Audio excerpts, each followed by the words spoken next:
अंतर्राष्ट्रीय वैश्य फेडरेशन की राष्ट्रीय कार्य समिति बैठक के प्रथम दिन संगठन को सामाजिक, आर्थिक, राजनीतिक और वैचारिक रूप से सशक्त बनाने को लेकर विभिन्न बिंदुओं पर विस्तार से चर्चा की गई। बैठक में 11 सूत्रीय सामाजिक चेतना कार्यक्रम के अंतर्गत विवाह आयोजनों में प्री वेडिंग शूट पर रोक, शाकाहार को बढ़ावा देने, लिफाफा प्रथा समाप्त करने और भोजन की बर्बादी रोकने के लिए सामूहिक संकल्प जैसे विषयों पर विचार किया गया।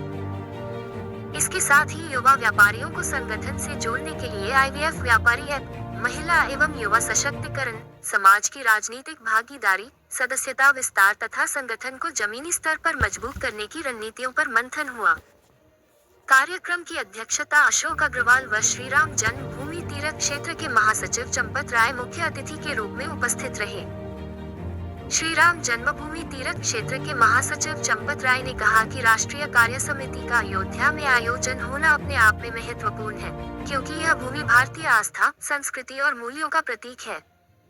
कहा कि प्रभु श्रीराम का भव्य मंदिर आज देशवासियों के सामूहिक संकल्प, त्याग और दीर्घकालीन संघर्ष का परिणाम है। यह मंदिर केवल एक धार्मिक संरचना नहीं, बल्कि सामाजिक एकता, सांस्कृतिक चेतना और राष्ट्रीय आत्मसम्मान का प्रतीक है। लखनऊ उत्तर के विधायक एवं अंतर्राष्ट्रीय वैश्य फेडरेशन के प्रदेश अध्यक्ष नीरज बोरा ने कहा कि अयोध्या की भूमि भारतीय संस्कृति और आस्था का केंद्र रही है। उन्होंने राम मंदिर निर्माण से जुड़े ऐतिहासिक संघर्ष का उल्लेख करते हुए कहा कि मंदिर और शिखर पर धर्मध्वजा स्थापित होना पूर्वजों के संकल्प की पूर्ति है। क्षेत्रीय अध्यक्ष अमल गुप्ता ने बताया कि बैठक के दौरान अंतर्राष्ट्रीय वैश्य फेडरेशन व्यापारी दिवस और भामाशाह पुरस्कार आयोजित किए जाने का प्रस्ताव प्रस्तुत किया गया। संगठन के पदाधिकारियों ने इसे समाज के प्रति योगदान को सम्मानित करने की दिशा में एक महत्वपूर्ण कदम बताया। कार्यक्रम में श्याम जाजू, जगदीश मित्तल, सुरेंद्र गुप्ता, बिपिन राम अग्रवाल, राजीव परमडेरी, मिथिलेश अग्रवाल, ध्रुवदास अग्रवाल, मानवती अग्रवाल, मीना गुप्ता, अजय गुप्ता और लेखराज महेश्वरी उपस्थित रहे। बैठक की अध्यक्षता अशोक अग्रवाल ने की। श्रीराम जन्मभूमि तीर्थ क्षेत्र के महासचिव चंपत राय मुख्य अतिथि के रूप में मौजूद रहे। नेतृत्व में कराई थी। आज हम लोगों को मौका मिला है कि हम लोग अपनी सेवा इस राष्ट्रीय कार्यकारिणी में अपनी दे रहे हैं। इस सम्मेलन में कुछ खास विषय होंगे जिन पर बातचीत होगी, जिन पर मंत्रणा की जाएगी, वो क्या खास बिंदु है? ऐसा कोई खास बिंदु नहीं है। इसमें राष्ट्रीय कार्यकारिणी की बैठक है। जो राष्ट्रीय के पदाधिकारी हैं उनको यहाँ बुलाया गया है, क्योंकि हर आदमी अयोध्या आना चाहता है। उसी के अपेक्ष में यहाँ पे अयोध्या में बैठक रखी गई है। और जो समाज के प्रमुख लोग हैं, देश विदेश से आए हैं, जिन्होंने समाज के उत्थान के लिए नए नए कार्य किए हैं, मतलब अपने हिसाब से उन्होंने जो भी समाज सेवा ग्रुप में जहाँ जहाँ कार्य किए हैं, उनमें से कुछ प्रमुख लोगों को यहाँ पे सम्मानित किया गया। लगभग कितने लोग शामिल हुए होंगे? लगभग यहाँ पे 300 लोगों का डेलीगेशन। क्या कार्यक्रम ये कार्यक्रम जो है इंटरनेशनल वैश्य फेडरेशन के द्वारा ऑर्गेनाइज किया गया है। ये वैश्यों के जितने भी समूह के लोग हैं पूरे देश के अंदर, वो यहाँ पे आए हैं और वो आ करके अपने वैश्यों के उत्थान के लिए और समाज के उत्थान के लिए, और ख़ासकर जो अयोध्या में इतना बढ़िया जो राम मंदिर का जो शिलान्यास वगैरह हुआ था, बहुत लोग नहीं पहुँच पाए थे, दर्शन नहीं कर पाए थे। तो इसीलिए इनका जो कार्यकारिणी बैठक है ये हर वर्ष संपन्न होता है। तो इस बार इन्होंने प्लान किया, अयोध्या के ही लोगों ने प्लान किया और यहीं पे ये कहाँ से लोग इसमें सम्मिलित हुए? लगभग पूरे देश से, और कुछ लोग तो विदेश से भी आए, क्योंकि ये इंटरनेशनल वैश्य फेडरेशन है। तो देश के तो हर एक कोने से आए ही हैं लोग, विदेश से भी कुछ लोग आए हैं इस कार्यक्रम। आपने इतना कीमती समय निकाल करके जो है उत्सव में रहे हैं, क्या कुछ संदेश अयोध्या नगरी से देना चाहिए?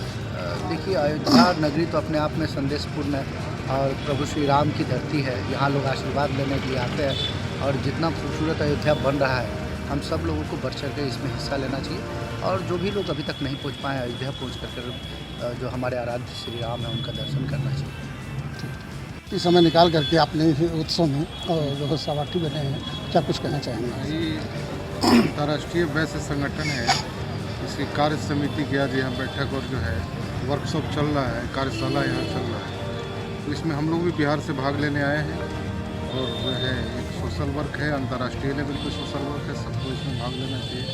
हम लोग भी इसमें भाग लेने आए हैं और सबसे इम्पोर्टेंट बात यह है कि अयोध्या की धरती पर है, श्री राम की पवित्र भूमि पर एक कार्यक्रम हो रहा है। सबसे महत्वपूर्ण बात यह है, तो इस नाते भी यहाँ हम लोग जो है काफ़ी उत्साह के साथ आए और इसमें भाग ले रहे हैं। आज ये जो वैश्य सम्मेलन हुआ, ये ये ऐसे सम्मेलन हर जगह पे होता रहता है और ये समाज कल्याण के लिए बहुत ही अच्छा काम है। इसमें समाज से जितने भी जुड़े लोग हैं उनके लिए मतलब एक प्रोग्राम तय किया जाता है, रूपरेखा तैयार की जाती है, जिससे भविष्य में आगे क्या रणनीति हो और कैसे उसको सुदृढ़ तरीके से चलाया जाए। यही प्रोग्राम का मेन उद्देश्य है। धन्यवाद। राष्ट्रीय वैश्य महासम्मेलन पूरी दुनिया का एकमात्र ऐसा संगठन है जो विश्वव्यापी है और पूरी दुनिया में जहाँ कहीं भी वैश्य समाज है, वैश्य समाज के वर्ग, उपवर्ग, अन्य लोग जो काम कर रहे हैं पूरी दुनिया में, उनका आज ये सम्मेलन यहाँ अयोध्या में आयोजित है, जिसमें हम वार्षिक कार्य समिति में सभी लोग यहाँ पर आए हुए हैं भगवान राम की नगरी में। यहाँ पर हमारे अध्यक्ष जी जो अंतर्राष्ट्रीय अध्यक्ष हैं डॉक्टर अशोक अग्रवाल जी, और आज इस कार्यक्रम के मुख्य अतिथि श्री राम मंदिर तीर्थ क्षेत्र के महासचिव बाबूजी चंपत राय जी की मुख्य अतिथि के रूप में मुझे आज ये सम्मान दिया गया है, डॉक्टर रामदास अग्रवाल जन सेवा सम्मान। मुझे ये रोटी बैंक चलाने के लिए दिया गया है। बरेली में हम लोग पिछले 10 वर्षों से एक रोटी बैंक चलाते हैं, जिसमें हम समाज के सभी परिवारों से प्रतिदिन 2 रोटी 1 सब्जी सिल्वर फॉइल में हम कलेक्ट करते हैं और शाम को उनको ऐसे परिवारों तक पहुंचाने का प्रयास करते हैं जो निश्चित रूप से जो भिखारी नहीं है, भीख नहीं मांगती, लेकिन किसी वजह से वो अपना रात का भोजन करने में असमर्थ हैं। तो हमारे परिवारों से कलेक्ट किया हुआ ये भोजन ऐसे लोगों तक पहुंच पाता है और हम कोशिश करते हैं कि बरेली में रोटी बैंक के माध्यम से कोई भी परिवार भूखा ना सोए और हम उसके लिए कार्य करते हैं। और आज मेरी संस्था ने इसके लिए मुझे सम्मानित